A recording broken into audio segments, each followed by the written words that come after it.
கிறிஸ்துவில் பிரியமான சகோதர சகோதரிகளே, ஆண்டவராகிய இயேசு கிறிஸ்துவின் விலையேறப்பெற்ற நாமத்திலே உங்கள் யாவருக்கும் அன்பின் நல்வாழ்த்துக்கள். இன்றைய தியான வசனம் பரிசுத்த லூக்கா எழுதின சுவிசேஷம் 23ஆம் அதிகாரம் 34ஆம் வசனம். அப்பொழுது இயேசு, பிதாவே, இவர்களுக்கு மன்னியும், தாங்கள் செய்கிறது இன்னதென்று அறியாதிருக்கிறார்களே என்றார். பிதாவே, இவர்களுக்கு மன்னியும். அருமையான கர்த்தருடைய பிள்ளைகளே, இங்கே இந்த வசனத்தை பார்க்கின்ற பொழுது தேவனுடைய ஜெபத்தை பார்க்கிறோம்.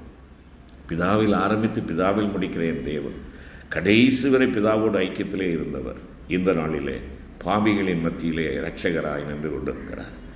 பாவிகளின் மத்தியிலே இரட்சகராய் நின்று கொண்டிருக்கிறார். பாவிகளின் சிநேகிதன், ஆயக்காரருக்கு தலைவன், பேயை கொண்டு பேயை விரட்டுகிறவன் என்றெல்லாம் பழிசாட்டப்பட்ட ஆண்டவர் இன்று பாவியாகி எனக்காக, உனக்காக, நம்முடைய சிநேகிதராக அவருடைய அன்பு யாவர் மேலும் ஊற்றப்பட வேண்டும் என்பதற்காக சிலுவையிலே நிற்கிறார்.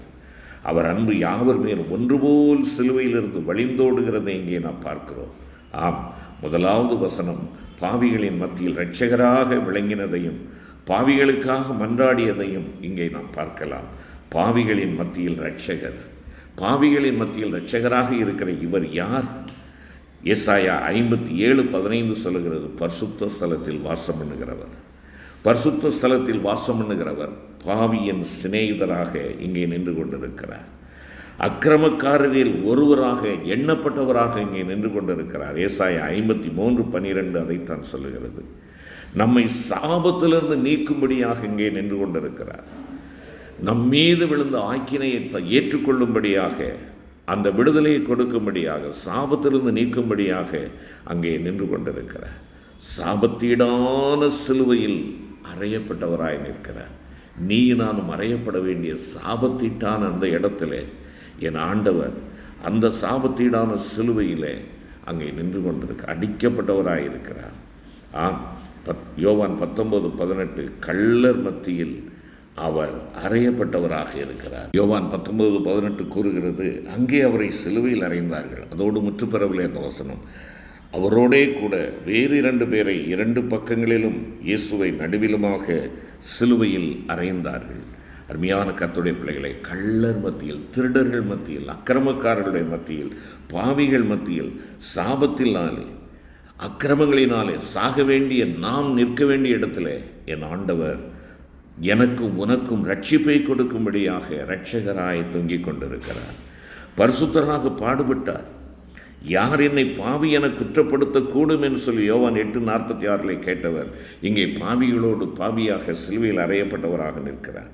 குற்றமற்ற மாசற்ற ஆட்டுக்குட்டி இங்கே எனக்காக குற்ற நிவாரண பலியாக அடிக்கப்படும்படியாய் அவர் அங்கே சிலுவையிலே ஆணி கடாவப்பட்டார். 1 பேதுரு 1:19-22. பாவமறியாத தேவன், பாவமறியாதவர் எனக்காக பாவமானார். நான் நிற்க வேண்டிய இடத்துல, நான் கொல்லப்பட வேண்டிய இடத்துல, நான் வாதிக்கப்பட வேண்டிய இடத்துல என் ஆண்டவர் பரிசுத்தராக பாடுபட்டார். பரிசுத்தராக பாடுபட்டார். இரண்டாவதாக பாவத்திற்காக பாடுபட்டார். ஏசாயா 53:6 அதைத்தான் சொல்கிறது. என் ஆண்டவர் பரிசுத்தராக பாடுபட்டார், பாவத்திற்காக பாடுபட்டார். யாருடைய பாவத்திற்காக? உன்னுடைய என்னுடைய பாவத்திற்காக. வேதம் சொல்லுகிறது, எல்லாரும் பாவிகள், எல்லாரும் பாவிகள்.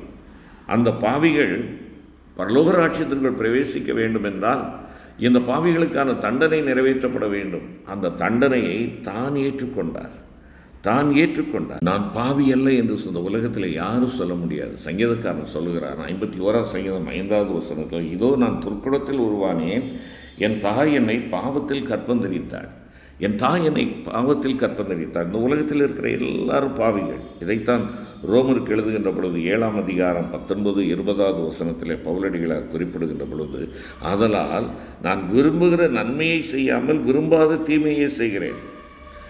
நன்மை செய்ய அறிந்திருந்தும் நான் தீமை செய்கிறவனாக இருந்தால் நான் ஒரு பாவி. அந்தப்படி நான் விரும்பாததை நான் செய்தால் நான் அல்ல, எனக்குள்ளே வாசமாயிருக்கிற பாவமே அப்படி செய்கிறது. ஆக அவன் என்ன சொல்ல வருகிறார் பவுல்? எல்லாருடைய உள்ளத்திலும் பாவம் குடியிருக்கிறது. அந்த பாவத்திற்காக என் ஆண்டவர் அடிக்கப்பட்டார். அந்த பாவம் இனிலிருந்து நீக்கப்பட வேண்டும் என்பதற்காக அவர் எனக்காக அடிக்கப்பட்டார். ரோமர் 3ஆம் அதிகாரம் 12வது வசனத்தில் எல்லாரும் பாவம் செய்து கெட்டு போனார்கள் என்பதாக நாம் அங்கே பார்க்கிறோம். கலாத்தியர் 3ஆம் அதிகாரம் 13வது வசனமும் நமக்கு இதைத்தான் போட்டிட்டு காட்டுகிறது. மரத்திலே தூக்கப்பட்ட எவனும் சபிக்கப்பட்டவன் என்று எழுதியிருக்கிறபடி கிறிஸ்து நமக்காக சாபமாகி நியாயப்பிரமாணத்தின் சாபத்திற்கு நம்மை நீங்களாக்கி மீட்டுக்கொண்டார். பாவத்திற்காக பாடுபட்டவர். அருமையான தேவ பிள்ளையே, நீ பாவி என்று உணர்கிறாயா? பாவத்தின் அகோரத்தை பார். பாவமறியாத தேவன் உனக்காக படுகின்ற பாட்டை பார். ஏதோ வந்தோம், 3 மணி நேரம் உட்கார்ந்தோம், கடந்து சென்றோம் என்பதல்ல. நீ நிற்க வேண்டிய இடத்திலே துடிதுடித்து கொண்டிருக்கிறாரே அப்பன், உனக்கு கொஞ்சம் கூட மனதில் ஈவு இரக்கம் இல்லையா? உன்னுடைய ஈர கசுவே உன்னுடைய இருதயத்தில் இல்லையா? உன் இருதயம் கல்லாக இருக்கிறதா? அவரை நோக்கிப்பார். உலகத்தில் அன்பு கூறுவது பாவத்தை உண்டாக்குகிறது. பாவம் மனிதனை தேவ உறவிலிருந்து பிரித்து விடுகிறது. என்று உன்னுடைய உறவு எதோடு இருக்கிறது? நீ உலகத்தில் அன்பு கூர்ந்து உலகத்திலே நீ ஜீவித்து கொண்டிருக்கிறாயா? உலகத்தின் அன்பு மாயையானது, மறைந்து போகக்கூடியது. உன்னதனுடைய அன்பை நோக்கிப்பார். உனக்காக ஈன பாவிகளின் மத்தியிலே அவர் பாடுபடுகிறாரே. பரிசுத்தராக பாடுபட்டார், பாவத்திற்காக பாடுபட்டார், அன்பினால் பாடுபட்டார். ஆம், பாவத்தை வெறுப்பவர், பாவிகளை நேசிப்பவர். எரேமியா 31ஆம் அதிகாரம் 20வது வசனத்தில் ஆண்டவர் கூறுவதை கேள். எப்ராயிம் எனக்கு அருமையான குமாரன் அல்லவோ, அவன் எனக்கு பிரியமான பிள்ளை அல்லவோ, அவனுக்கு விரோதமாய் பேசினது முதல் அவனை நினைத்து கொண்டே இருக்கிறேன். ஆகையால் என் உள்ளம் அவனுக்காக கொதிக்கிறது, அவனுக்கு உருக்கமாய் இறங்குவேன் என்று கர்த்தர் சொல்லுகிறார். அருமையான கர்த்தருடைய பிள்ளை, உனக்காக இரக்கம் நிறைந்த ஆண்டவர், இரக்கத்தில் ஐஸ்வர்யமுள்ள ஆண்டவர், என்றும் இருகரத்தை விரித்தவராக, மகனே மகளே வா, வருத்தப்படுகிறாயா? பாவத்தினாலே உழண்டு கொண்டு இருக்கிறாயா? என்னிடத்திலே வா, உனக்கு சமாதானத்தை உண்டு பண்ணும் ஆக்கினை நான் ஏற்றுக்கொண்டேன் என்று சொல்லி அழைக்கிறாரே. அந்த அழைப்பின் சத்தமும் காதுகளிலே கேட்கவில்லையா? பாவிகளுக்காக மன்றாடுகிற இரட்சகராக இருக்கிறார். ஜெபிப்பது அவரது வழக்கம். லூக்கா 22:39 பார்க்கிறோம். ஞானஸ்நானம் பெற்று ஜெபம் பண்ணினார். லூக்கா 3ஆம் அதிகாரம் 21-22 வாசிக்கிறோம். அதிகாலையில் ஜெபம் பண்ணினார் என்று சொல்லி மார்க் 1:35 பார்க்கிறோம். சீடர்களை தன்னுடைய ஊழியத்திலே தெரிந்து கொள்ளும்படியாக அவர் தெரிந்து கொள்வதற்காக லூக்கா 6:12 நாம் பார்க்கிறோம் ஜெபித்தார் என்று சொல்லி. மறுரூபமலையிலே ஜெபித்ததாக லூக்கா 9:29 சொல்லுகிறது. திருவிருந்தை ஆரம்பிக்கின்ற பொழுது யோவான் 17ஆம் அதிகாரத்திலே அவர் ஜெபித்து ஆரம்பிக்கிறார். சீமோனின் விசுவாசம் ஒளிந்து விடாதபடி இருக்கும்படியாக அவனுடைய விசுவாசத்திற்காக ஜெபிக்கிறார். சீடர்களில் ஒருமைப்பாட்டுக்காக ஜெபிக்கிறார். தான் இந்த உலகத்திலே அனுப்பப்பட்ட நோக்கத்தை நிறைவேற்றுவதற்கு முன்பாக கெத்செமனேயிலே ஆண்டவர் ஜெபிப்பதை நாம் வாசிக்கிறோம். ஆம், அருமையான கர்த்தருடைய பிள்ளையே, ஜெபிக்கிற ஒரு ஆண்டவர். இந்த ஜெபிக்கிற ஆண்டவர் பாவிகளுக்காக ஜெபிக்கிறார். பாவிகளுக்காக மன்றாடினார். ஜெபிக்க கற்றுக் கொடுத்தவர் ஜெபிக்கிறார். மன்னிப்பிற்காய் ஜெபிக்கிறார். மன்னிக்க வேண்டும் என்று கற்றுக் கொடுத்தவர் மன்னிப்பிற்காய் ஜெபிக்கிறார். லூக்கா 11ஆம் அதிகாரம் 2வது வசனத்திலிருந்து வாசிங்கள். இவர்களுக்கு ஜெபிக்கிறார், இவர்களுக்கு மன்னியும் என்று சொல்லுகிறார். யார் இவர்கள்? போர்ச்சேவகர்கள், சத்துருக்கள், அரசு அதிகாரிகள், மத தலைவர்கள், ஏரோது, பிலாத்து, காய்பா, ஜனகரின் சங்கத்தார். இவர்களுக்காக அவர் ஜெபிக்கிறார். அமர்மையான கர்த்தருடைய பிள்ளை, ஜெபிக்கும் ஆண்டவர். நீங்களும் நானும் இந்த சிலுவை காட்சியை தியானித்து செல்லுகிறோமே, யாருக்காக ஜெபிக்க போகிறோம்? தாத்தா பாட்டிக்காகவே ஜெபித்து கொண்டு இருப்போம் என்றால் பரிதபிக்கப்பட்டவர்களாக இருப்போம். என்னை சிநேகிக்கிறவர்களை மாத்திரமல்ல, என்னை விரோதிக்கிறவர்கள், எனக்கு சத்துருக்களாக இருக்கிறவர்கள், என்னை வெறுக்கிறவர்கள், அரசு அதிகாரிகள், ஒருவேளை சில துன்பங்களை எனக்கு கொடுக்கக்கூடிய மக்கள், இவர்களுக்காக நான் ஜெபிக்கிறேனா?